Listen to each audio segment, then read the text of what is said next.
It's no wonder it's called the Pride of Africa. I'm Ilana van der Schyff, and I currently run the laundry department. I'm the laundry supervisor there. I've been working for Rovos for over plus minus 20 years. We'd like to show you some ins and outs while packing for our big annual journey. We start down on the main floor. Our linen gets back there, our gowns, our towels, and everything hand folded, spot on and ready for the train. So here the ladies are folding by hand each and every single sheet through the iron at least twice, if not 3 times. To be a step ahead of the pack, you always need to know how much to pack. What needs to go into the packing of each and every bag to make sure the guest requirement is fulfilled. That's what makes Rovos amazing.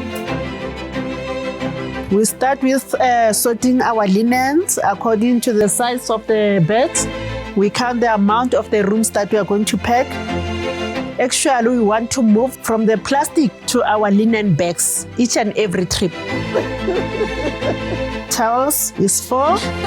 I'll give them 300 table serviettes and 150 tablecloth. When they're done with me, it's perfect. For me, it's very important that my guests feel comfort, to have crisp, clean linen. And it is important that our guests feel that they are on the most luxurious train in the world.